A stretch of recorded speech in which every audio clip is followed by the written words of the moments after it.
Si Catalina Rivera, 18 taong gulang, ay isang masiglang estudyante ng psikolohiya at nag-iisang anak ng kanyang mga magulang.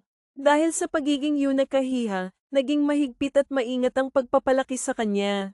Mula pagkabata, limitado ang kanyang mga karanasan at kalayaan. Ngunit nang siya'y tumuntong sa kolehiyo at umabot sa tamang edad, unti-unti niyang sinubukang tuklasin ang mga bagay na magpapaligaya sa kanya. Isa sa mga ito ay ang pagkakaroon ng interes sa isang lalaki. Si Alejandro Morales, isang 19 na taong gulang na estudyante ng engineering, ang nakapukaw ng kanyang pansin. Kilala si Alejandro sa pagiging malamig at seryoso, mga katangiang lalong nagbigay ng misteryo at nagpalalim ng interes ni Catalina sa kanya. Sa simula, tila wala siyang halaga para kay Alejandro, na parang hangin lamang na dumadaan.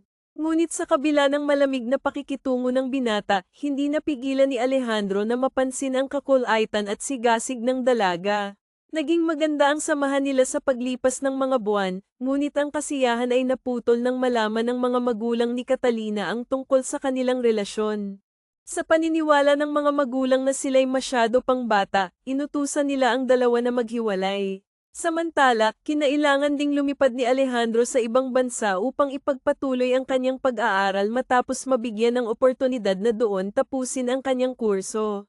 Makalipas ang ilang taon, muling nagtagpo ang kanilang mga landas. Ngunit, magagawa pa kaya nilang ipagpatuloy ang naudlot na pagmamahalan, o tuluyan na itong nawala sa alala. Sa teorya ng hierarchy of needs, ang love and belongingness ay nasa pangatlong antas, at layunin ni Catalina na makamit ito kahit pa ang kapalit ay ang pagtanggap sa mga hamon ng buhay. Buo ang loob niyang gawin ang lahat upang mapansin ng binatang engineering student na kanyang hinahangaan. Hi! Ako si Catalina Rivera, 18 taong gulang, at isang first-year psychology student. Bago lang din ako dito sa university. Pwede bang makipagkilala? Nakangiting bungad ni Catalina sa lalaking tila yelo ang aura sa sobrang lamig. Inalok pa niya ang kanyang kamay, ngunit hindi man lang siya tinapunan ng tingin. Ah, hello! Naririnig mo ba ako? Tanong niya ulit, may halong kaba ngunit hindi nawawala ang sigla sa kanyang boses. Ikaw si Catalina Rivera, 18 taong gulang, at isang first-year psychology student, tulad ng sinabi mo, sagot ng lalaki, mahina ngunit madiin. Bigla namang lumiwanag ang mukha ni Catalina. Nis, hindi mo ba ay introduce ang sarili mo? Tanong niya muli, puno ng pag-asa. Ngunit nanatiling tahimik ang lalaki. Nang alay na ang kamay ng dalaga kaya ibinaba na niya ito. Mukhang ayaw mo yatang makipagkilala, pero I don't care. Alam kong like mo rin ako, just like the other guys here sa school, dagdag pa niya, habang nagliliwanag ang kanyang mga mata. Pwede bang tumabi ka sa dadaanan ko? Patapos na ang vacant ko kaya kailangan ko nang umalis sa kantin, malamig na sagot ng lalaki, na tila walang pakialam. Sa kabila ng tila malamig na pagtanggap ni Alejandro, nanatili si Catalina na puno ng pag-asa at determinasyon. Sa kanyang puso, alam niyang hindi pa ito ang wakas ng kanilang kwento. Wow, ang lamig mo naman. Para kang naka-hard to get. Gusto ko yan, ani Catalina na may ngiti sa labi, pilit na binabasag ang malamig na aura ng lalaki. Miss, seryoso ako, sagot ng lalaki, diretso at walang bahid ng biro. Fine, pero tandaan mo ang pangalan ko, ha? Catalina Rivera. Sa susunod na magkita tayo, kailangan magpakilala ka na. Kung hindi, hahanapin ko ang impormasyon mo sa registrar. May halong biro ngunit may bahid ng pananakot na sabi niya. Napabuntong hininga ang lalaki, napairap, at tumango na lamang bago akmang lalampasan siya. Ngunit mabilis siyang hamarang muli. Ganitong oras ba ang lunchtime mo? Pwede tayong magsabay sa susunod. 3 oras din naman ang vacant namin, kaya siguradong sapat na yun para makakain tayo ng magkasabay. Alok ni Catalina, puno ng sigla. Bahala ka, hindi naman kita kilala. Malamig pa rin ang tugon ng lalaki, na tila hindi man lang nagbago ang tono. Napanganga si Catalina sa sagot nito, lalo pat muntik na siyang mabunggo ng binata habang paalis. Napatikip ng bibig ang ilang nakakita sa eksena, lalo na ang mga kaibigan ni Catalina. OMG, girl! Did he just reject you? Gulat na tanong ni Annie Catalina, ang kanyang childhood best friend at blockmate. The audacity! Ha? Pero sige lang, magpakalalaki ka lang, lalambot ka rin naman sa akin, sagot ni Catalina, na may halong kumpiyansa. Girl, I think you're dumb. Pwede ka namang humanap ng ibang guy na matitipuhan, ba't si Alejandro Morales pa? Tanong ni Annie, halatang nag-aalala. Oo nga, sobrang pogi nga at maganda ang katawan, pero dinig ko kaya lang siya nakapag-aral dito is because scholar siya. He's not even rich, dagdag pa ni isa sa mga kaibigan nila. Shut up, wala akong pakialam sa yaman niya, okay? Gusto ko talaga siya, mariing sagot ni Catalina, na tila hindi papatinag. Nag-18 ka lang, tumapang ka na ha, biro ni Annie, sabay tawa. Legal age na ako, pwede ko nang gawin ang lahat ng gusto ko, including having a boyfriend, sagot ni Catalina nang may pagmamalaki. Hinailan niya ang kaibigan paupo sa isang mesa. Alam ba ni Maria na lumalandi na ang anak niya? Tanong ni isa na may halong pang-aasar.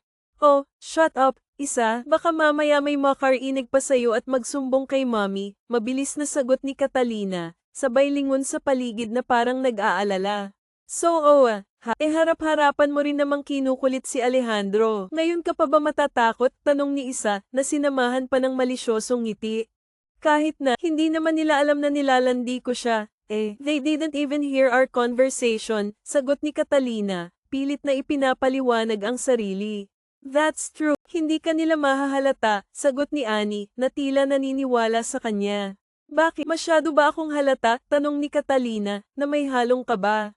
Tiningnan siya ni isa ng may, are you dumb, na ekspresyon, dahilan upang mapabuntong hininga si Catalina, ngunit hindi pa rin nawawala ang ngiti sa kanyang labi. Girl, kulang na lang lumuhod ka sa kanya at maglaway. Hindi ko ma-imagine na nagawa mo yun. Kanina lang nasa gilid ako, nagtatago, kasi hindi rin ako makapaniwala na kaibigan kita, sabi ni isa, habang nakakunot ang noo at halatang nagpipigil ng tawa. You're so harsh. Masama bang magustuhan si Alejandro, ha? Sagot ni Catalina, na bahagyang sumimangot ngunit halatang hindi nagpapatalo. Wala naman akong sinabing masama, pero seryoso, ano ba talagang nagustuhan mo sa lalaking yun, ha? Tanong ni isa, sabay taas ng kilay. Napangiti si Catalina at marahang ipinatong ang pisngi sa magkabilang palad. Lumawak ang kanyang ngiti habang inaalala ang unang pagtatagpo nila ni Alejandro. Enrollment that time, remember? Hindi mo ako nasamahan kasi nagka-diarrhea ka. Naliligaw ako sa university noon, and then nakasalubong ko siya, si Alejandro. Nag-ask ako kung saan ang registrar, and then, alam mo kung anong ginawa niya. Hinitid niya ako roon without me asking him to do that, kwento ni Catalina, na para bang kinikilig sa bawat salita. Oh my gosh, isa, napaka-gentleman niya talaga, dagdag pa niya, na parang nasa ulap. Yun na yun, seriously, yung ibang babae na fall sa lalaki dahil nagiging knight and shining armor nila. Tapos ikaw, hinatid ka lang, nagkagusto ka na, sagot ni isa, na may halong pangungutya. Biglang sumama ang mukha ni Catalina, ngunit hindi niya hinayaang mawala ang ngiti niya. Dahil siya nga lang ang gumawa noon para sa akin, mariing sagot niya, na tila ipinagtatanggol ang kanyang damdamin. Huwag kang ang panira, isa, dagdag pa niya, na may halong biro. You're really dumb, Catalina, ni hindi ka nga maalala ng lalaki. Sigurado ka bang siya yun o naghahalucinate ka lang? Tanong ni isa, na halatang iniinis siya. Oh, shut up. Pa-hard to get lang talaga siya, kaya ganon, sagot ni Catalina, na pilit na pinagtatakpan ang kanyang kaba. Psychology student na delusional, I can't believe this. Mukhang magiging pasyente muna tayo bago makapaggamot. Biro ni isa, sabay hampas ng ballpen sa braso ni Catalina. Sa ngayon, wala pa siyang pakialam sa akin. Pero maghintay ka lang, isa. I will get his attention, and I'll make sure na hinding-hindi niya ako malilimutan ulit, sagot ni Catalina, puno ng determinasyon. Support kita sa pagiging feeling girl mo, girl, sagot ni isa, sabay tawa. Matapos ang klase nila, walang ibang ginawa si Catalina kundi magplano kung paano makukuha ang atensyon ng lalaking kinahuhumalingan niya. Kaya kinabukasan, tila lantang gulay siya sa klase dahil sa puyat. Ngunit nagbago ang kanyang mood nang makita si Alejandro sa kantin. Hi, may nakaupo na ba rito? Tanong niya, may ngiti sa labi kahit na halata ang kaba. Napansin din niyang may katabing babae si Alejandro, ngunit hindi siya natinag. Wala, pero marami pa namang ibang upuan sa bakante, ha? Sagot ng babaeng katabi nito, na may halong iritasyon. Dahil gusto ko lang. Kilala naman ako ni Alejandro, di ba? You know my name already, sagot ni Catalina, na pilit na pinipigilan ang pagkapahiya. Hindi siya pinansin ni Alejandro, at napapahiyang ibinaba niya ang kanyang tingin.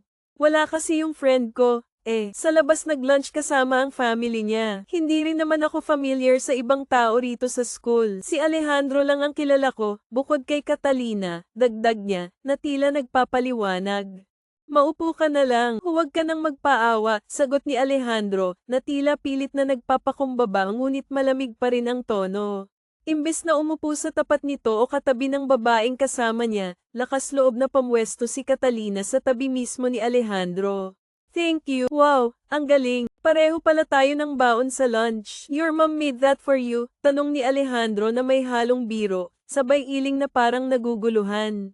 Napanguso naman si Arya, halatang naiinis sa tono ng lalaki ngunit hindi na nagsalita. Psych student ka, biglang singit ng babaeng kasama nila sa table, na tila interesado sa usapan. Ha, ano na yon? Psych student ka, ulit ng babae, sabay ngiti ng may bahagyang pang-aasar. Ikaw yung mayamang babae na pinag-uusapan ng blockmates namin. And by the way, I'm Sofia, blockmate ako ni Alejandro, pakilala niya, na may halong kumpiyansa.